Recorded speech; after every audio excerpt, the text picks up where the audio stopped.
Hello everyone, welcome back to our YouTube channel schoolquiz.com.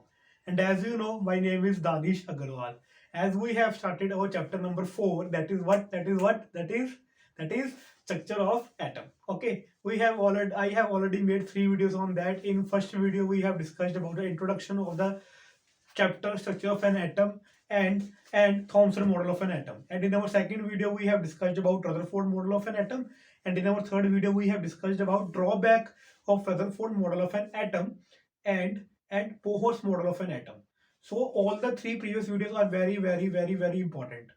Okay, students. First of all, watch these videos and we'll move. And now you can or after that you can watch our fourth video that is based on topic neutrons and how electrons are distributed in different orbits. Okay, so that is chapter number 4. Chapter number 4, what is its name is structure of atom. Structure of atom. Now our topic is neutrons. As we know, neutrons are neutral.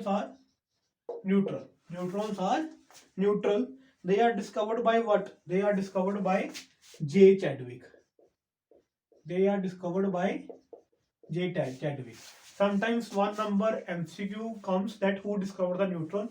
So its scientist name is J. Chadwick.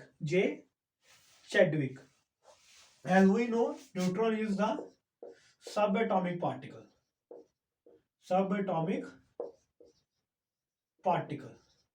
And what are subatomic particles? Subatomic particles which cannot be further divided. Or inside the atom. Three subatomic particles we have talked about. First one was electrons, protons, and third one is neutrons. Okay. Now as we know, mass of neutron is almost same as mass of proton. The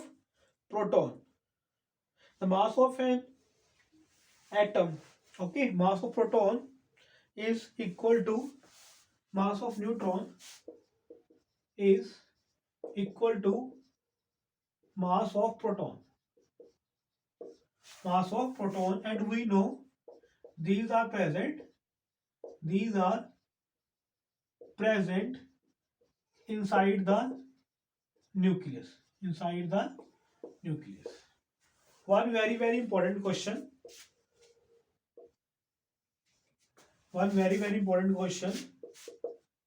Name the element which has no neutron. Name the element which has no neutron.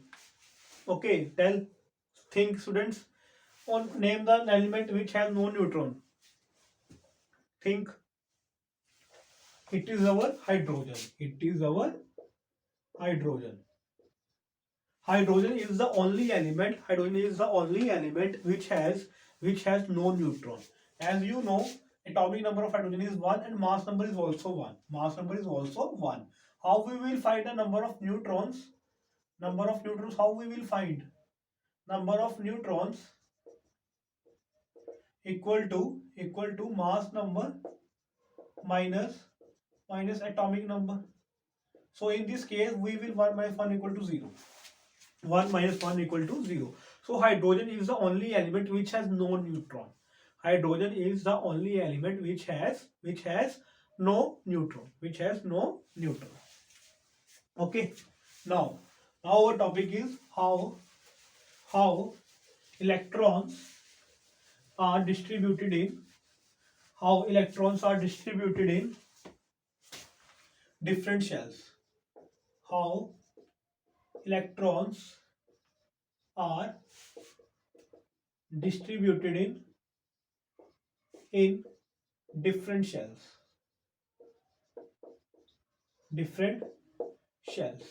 Okay, so this is our topic. First one is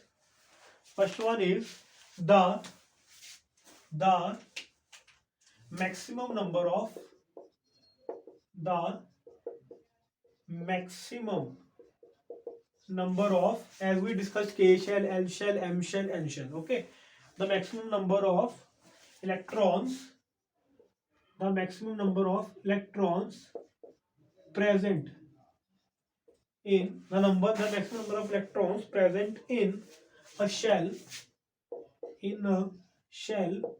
is given by the formula 2n square, given by the formula 2n square. Remember that formula. That is what? That is 2n square. That is 2n square. Suppose if we put n equal to 1, we will get 2 into 1 square, that is 2 into 1 equal to 2, which is k shell, which is k shell. Suppose we put n equal to 2, we will get 2 into 2 square, that is 2 into 4, that is 8, which is our L shell. N equal to 3, that is 2 into 3 square, that is 2 into 9, that is 18, and suppose n equal to 4 up to so on. Okay, so how we that from this formula that we will able to know that how many electrons will be present in a shell. For example, if we talk about sodium has 11.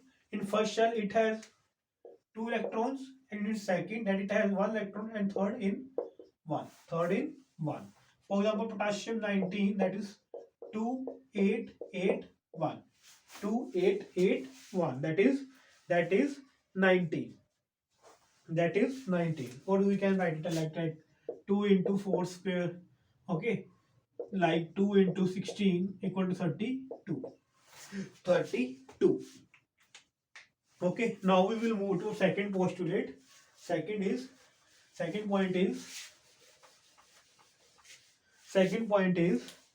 the maximum number of electrons, the maximum number of electrons, that can be accommodated